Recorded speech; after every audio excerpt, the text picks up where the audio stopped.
Greetings. This is Nyah with National Network View.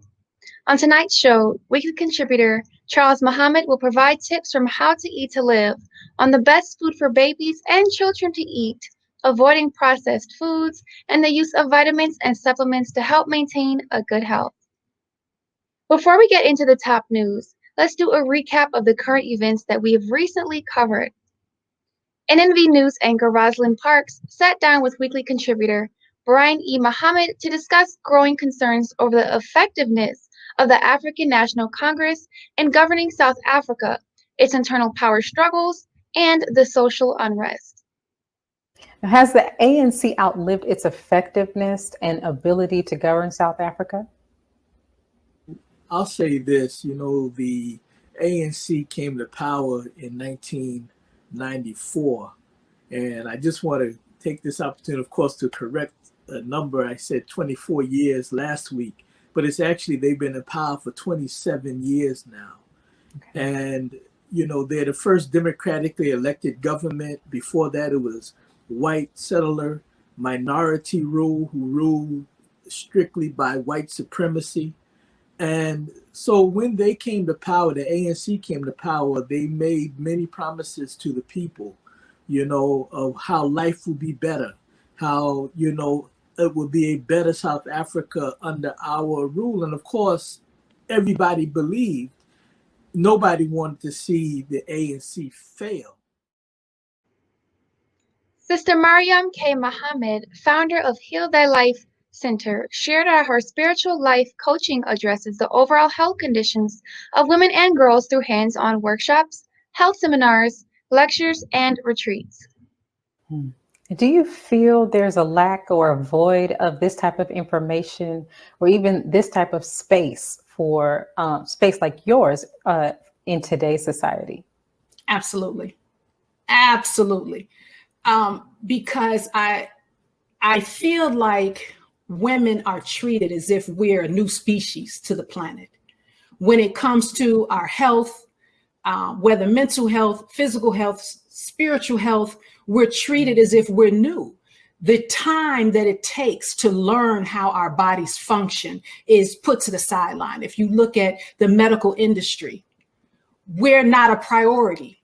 So when you go to the OB-GYN or you get a checkup and they're telling you, oh, you're okay, and you're describing your signs and symptoms and they're trying to tell you it's normal, but it's not normal. Or they're experimenting on us, or everything is always so extreme. I may be having pain in my reproductive system. Oh, she needs a hysterectomy. Like everything, the responses are always so extreme instead of taking the time to learn how our bodies work. Poet, artist, social activist, and podcaster Ankit Rumi graced us with her art and her unique transcendental poetry of existence and social justice. Yes. Can you give us a short overview of what you do and how you came into your purpose? Yes, ma'am. I can give you a short overview. I love history, and I love art history in particular. And I study art history so much.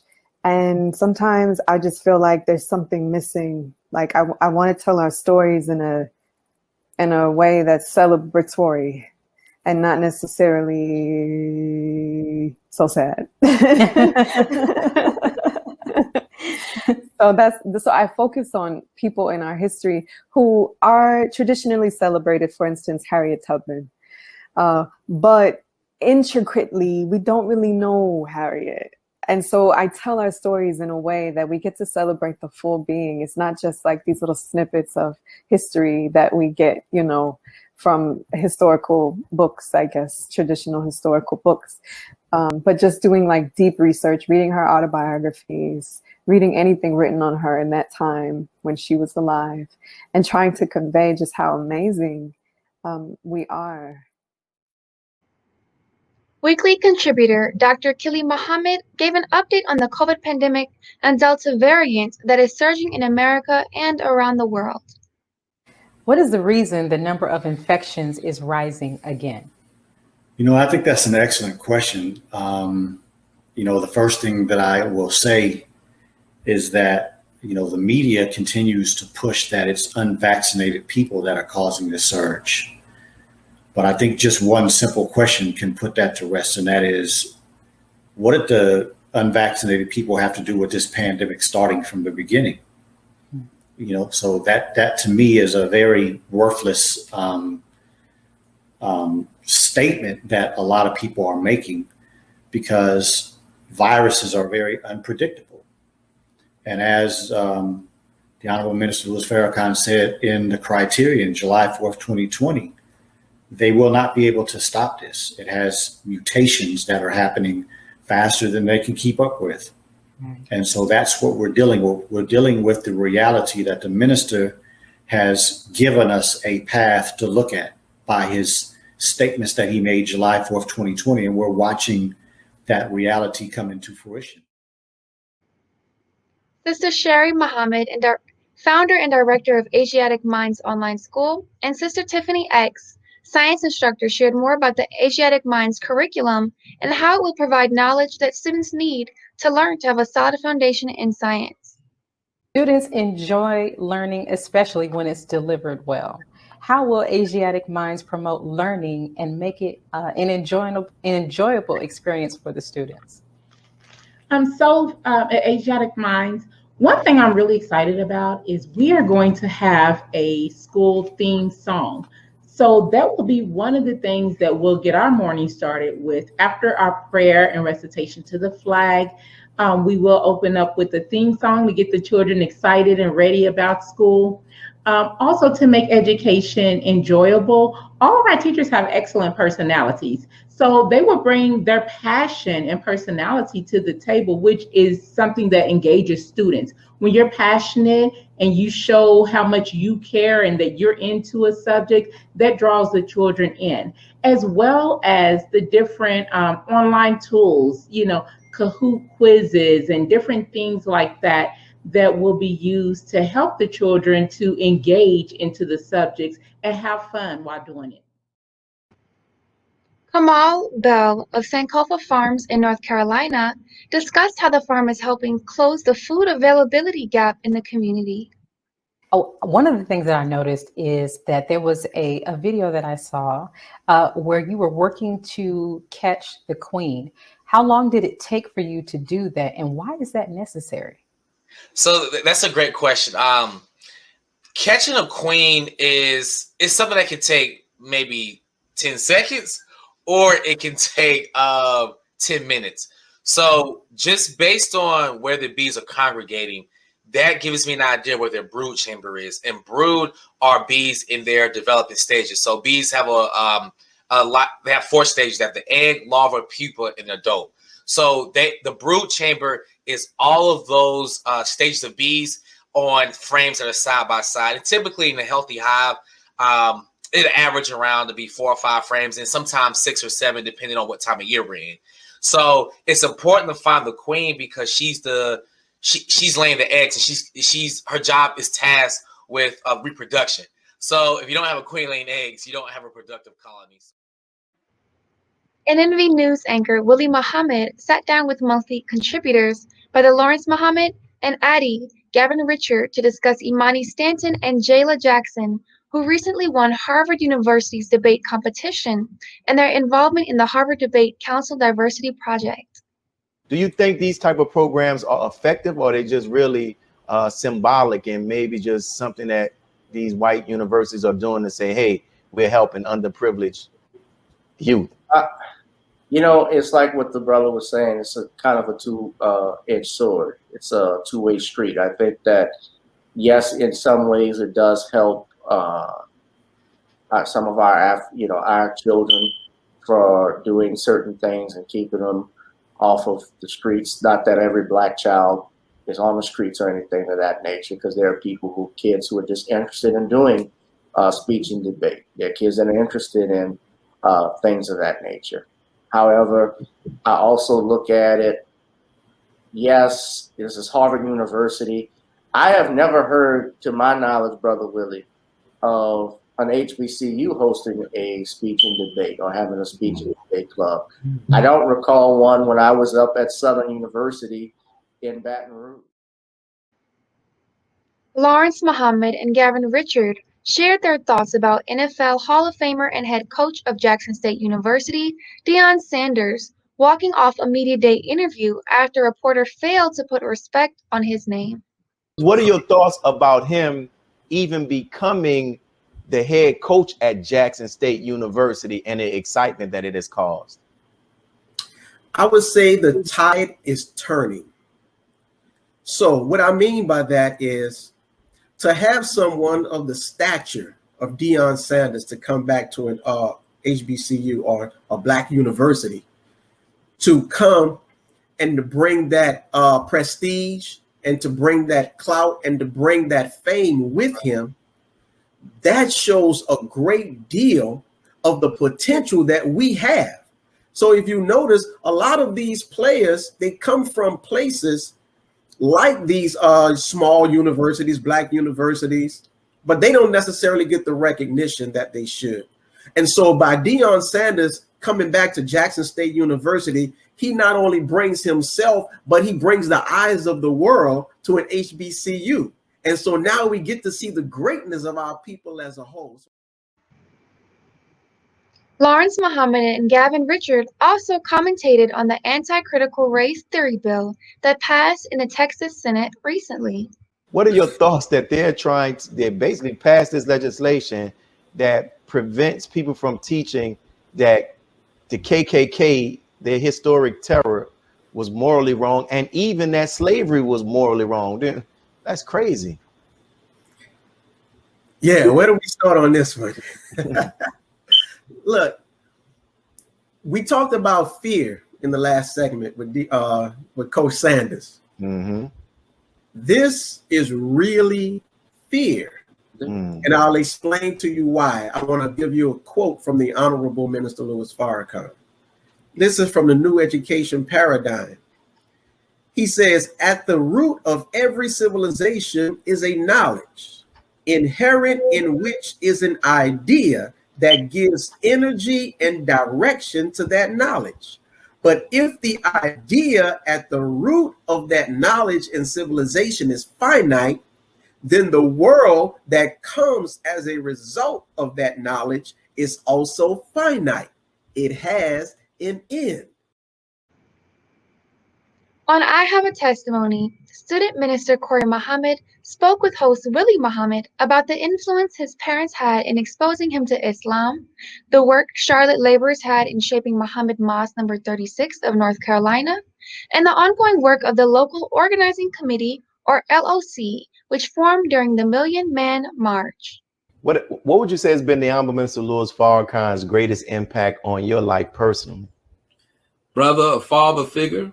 Because again, my father, after I was 6, 7 years old, really, there was just some time there due to certain circumstances. There was just a lot of time, many years. And so like a lot of young men that's trying to be husbands right now, men that's trying to be this and trying to be that. A lot of us haven't had an example in front of us, a worthy example in front of us. So one of the ways the minister has impacted me has been like a father figure from afar. On top of all the other ways he's impacted, been like a father figure, because a lot of our Christian brothers and sisters, we had this little saying, the little bracelets everybody had, WWJD, what would Jesus do? And so oftentimes I will find myself, if I'm challenged with something, WWFD, what will Farrakhan do? Because he was and is giving the example on what it really means to be a man, a righteous man, a man of principle. That not just an example to men, really to women as well, but from a male standpoint, that missing figure that a lot of us didn't have and unfortunately don't have in our lives. NNV News anchor Rosalind Park spoke with weekly contributor Brian E. Muhammad, writer for the Final Call News, about the recent social upheaval in South Africa. The mayhem, deadly violence, and pillaging that shook South Africa were deliberate. Who does he suspect is orchestrating the upheaval? Well, President Ramaphosa, he's having political issues. I would say again, the ANC, the ruling party, is having political upheaval within the party itself. His predecessor, President Jacob Zuma, who has been under these corruption charges and was arrested earlier this month. Ramaphosa is implying that people who are supporters of his predecessor, Jacob Zuma, is to blame. Let us pause for announcements from our sponsors. After the break, Charles Muhammad will be on to give tips from How to Eat to Live on what foods we should be feeding our children. We'll be right back. Be a part of the force that powers truth in journalism. Your support helps us to highlight solutions for a brighter tomorrow. Go to nnvnews.com/donate. Asiatic Minds. Online education. Helping our children to discover their God-given skills, gifts, talents, and passion that will allow them to see their greatness, as well as the greatness of our people. And upon discovering that greatness, infusing them with the desire to use it for the betterment of themselves, their families, our people, and the world. Call now, 502-219-4848. This is Sister Sajda Muhammad. We are proud to announce that the Sajda House commemorative Elijah coins are finally here. This priceless heirloom, made from recycled copper from the messenger's home, is now available at sajdahouse.com. The hashtag #BankBlack social media campaign made strides not only in revolutionizing how we bank, but also how we think. The movement inspired thousands of African Americans across the country to transfer or deposit millions of dollars into Black-owned banks. These are banks that will invest in urban communities, employ African Americans, support Black businesses, and inspire Black home ownership. This is a very proud moment for our culture as we are taking small, but significant, steps towards building Black power through Black wealth. Thank you for tuning in to NNV News. Please share your thoughts with us in the comments section below. Follow us on social media at NNV News, and please subscribe to our YouTube channel, National Network View. This is Clifton Muhammad with nnvnews.com.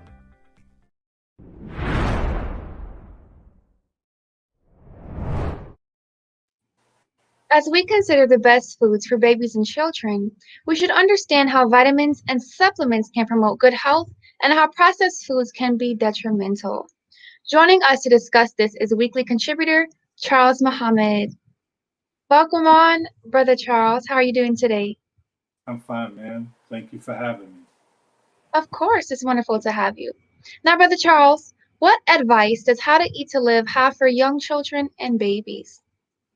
Yes, ma'am. Well, the Most Honorable Elijah Muhammad and the Honorable Ms. Holt Farrakhan promotes that women, when they have a child, obviously, they breastfeed them. And on page 89 of book 2, the Honorable Elijah Muhammad stresses that by saying that even if a mother is sick, it says, a sick mother's milk is better for her baby than a healthy cow milk or any animal's milk. You may give your babies cow's milk, but if you can breastfeed them yourself as nature intended, then you should do so. Now, there's parts of that phrase I find very interesting because he says if you can breastfeed them yourself, because in this country there's a history of women having babies and having a wet nurse breastfeed the children for them. Because the woman's breast milk, and I'm no expert in this, obviously women in the Nation of Islam would have more thorough knowledge of it, but from what I've heard, the breast milk is, you could say, coded for that particular child, whether you have twins or triplets, but the milk is coded for that particular baby because that baby has been developing in the mother. And if the mother's sick, then the antibodies for that sickness can override that sickness that the mother has and introduce those antibodies and the proper nutrition into that child. So when a child is born, the child is born with a layer of mucus. It's called vernix, and it looks like a child comes out with a whole bunch of like paste over it. But that paste, that mucus, is a protective layer of mucus to prevent bacteria or any other foreign agents from getting into the child, because the child is vulnerable.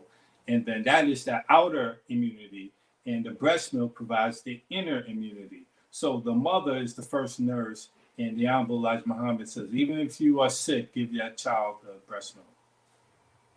Wow. And for those who can't, what are the alternatives to breastfeeding? Well, in the hospital, if a mother is not able to breastfeed their child, they have a large supply of Similac and Enfamil, which are synthetic, and it is not the Milky Way, because milk comes from a mammary gland. All right, that's the definition of milk. You don't make milk by pulverizing other, like beans or nuts or any other type of vegetable and then adding water. That's not a milk. That's a mixture. So for a natural alternative, like the Honorable Elijah Muhammad said, that there is the cow's milk. And if you go online or do some research at a bookstore or a library, you see there are a lot of formulas that you can get for goat's milk, which is very healthy for newborns if the mother's not able to breastfeed. I mean, there's a lot of water involved, and then you add the milk, and sometimes there's other ingredients that help that child extract the nutrients. What are important nutrients for children are fats, because the brain is still developing. And so those DHA and ELA fats that are present in breast milk are also found in goat's milk and cow's milk. The Honorable Elijah Muhammad stressed that in the first slide we showed that cow's milk is an alternative. And we stay away from these laboratory-made mixtures such as Enfamil and Similac. Wow, Brother Charles, that's very interesting. So, if I'm correct, you're saying that oat milk is not really milk at all. It's just a mixture. No, oat milk is ground with water added and certain other. Right. But I don't think you can squeeze an oat plant and get milk from it. Right, yes, sir. Now, are baby food products okay for our children? Well, yes and no. I mean, when we hear the terms all natural, organic, or even whole, that we seem to think that these are things that were made to maintain health, but they're products to be sold to us with names on them. Things that are considered all natural or organic only need a small percentage of actual fruit juice or vegetable extract to say that it is a plant-based or all natural. So we need to be careful, particularly feeding our children who instinctively and intuitively gravitate towards the breast. They come out the womb looking to suckle on a breast. Now, if the breast is not available all the time and you have to go to these foods in a jar, remember, these are foods in a jar, and foods in jars are laced with preservatives. I mean, they have to be, because there's a lot of liability in taking natural foods, putting them in a jar and try to put them on the shelf for 90 to 120 days, and then you take it and open it and thinking that you're feeding living material to a living being. It's not the case. So read the ingredients carefully. It is up to the parent to decide whether they want to give their child or their baby, that is the number one investment in the family, something that can be pulled off the shelf. No, we should also take the time to make homemade, all natural foods. Just, puree it down so that you can spoon feed it to your child. Absolutely, yes, sir. The ingredients in the foods that we consume and that we feed our children are so very important that we pay attention to. Now, for our next question, should we consider giving our children supplemental vitamins? I was a Flintstone kid, and I'm a little off, so I wouldn't advise supplements. I mean, but I'm not a doctor. Now, if a doctor examines your child, your baby, your toddler, and says that they don't seem to be getting enough nutrition from what you're feeding them, these are some supplements that you can get. Now, supplements are add-ons. They're not replacements. So when we were younger and we took vitamins, I don't even know if we necessarily needed it, but this is not something that should be common.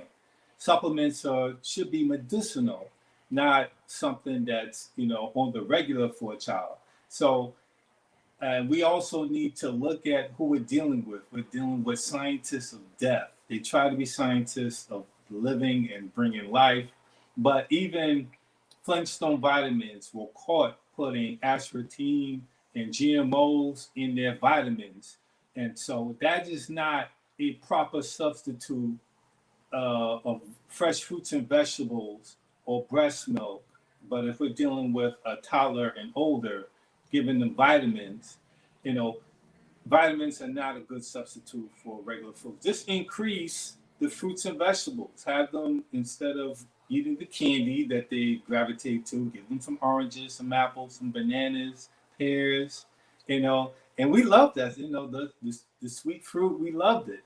So, and How to Live, the Honorable Elijah Muhammad shuns vitamins. He says it's a shame that we rob natural foods of their vitamins and put them into caps. But he says this on page 67 of book 1. You can start them off with orange juice and mashed apples. That's fresh fruit. This is done whenever you think the baby's able, after he is about 3 months old, pardon me. So this is the formula. Natural whole foods. You could go apple picking. You can cut the middleman out and take those apples, chop them up, puree them, and we love applesauce. Applesauce is basically synonymous for baby food, or foods that you feed even the elderly when they can't feed themselves. So yes, let's move away from the synthetic vitamins and stick with the whole foods. Yes, sir. Now I have one more question for you. So children are bombarded with cereal commercials, but what does How to Eat to Live say about them? Well, Elijah Muhammad outrightly says that on page 89 of book 2, do not feed your children all sorts of processed cereals. Foods such as cereals. If you can give them fresh foods, do not give your child ready prepared food. So cereals are obviously processed from whatever grain that the cereal's coming from, whether it's corn, oats, or wheat. Cereals are when they break apart those kernels and extract certain components from them. These kernels have multiple parts that when they're together, they're like dynamite. They work great together. When you pull them apart, they do certain things, but they extract away more from the body than they give. Cereals are not good for us, particularly when you walk down a supermarket. There's a whole aisle dedicated to this type of food. You got to wonder why these types of foods that are considered healthy or essential have their own aisle and they're sitting on a shelf. They're not refrigerated. They could stay there for 90 to 120 days, maybe even longer. And you think that's something that's petrified and not living. You pour milk on it or whatever type of milk you want, soy milk, and it also becomes alive. That's not the case. So we need to get away from these processed foods such as cereals and let our children cook, or not let them cook, but you prepare whole foods for them. Toast is good. Just add a little honey on it, jam, stay away from the peanut butter. But let's get back to cooking at home and not pulling things out of a box, a jar, or a bag. Let's stick with the whole foods. I agree. Yes, sir, Brother Charles. And it never hurts to teach them how to cook. They have to learn sometime. Yes, sir. But it seems as if all processed cereal foods are poison. Is that true? I would say so. The Elijah Muhammad warned us about eating processed foods. They are quickly converted into fat if you're dealing with obesity. It's a quick boost of sugar, and it saves you time, but these type of products only add to your health ailments than your boosting your ability or your durability or lifespan, longevity. So we're used to Pop-Tarts. That's what I grew up eating.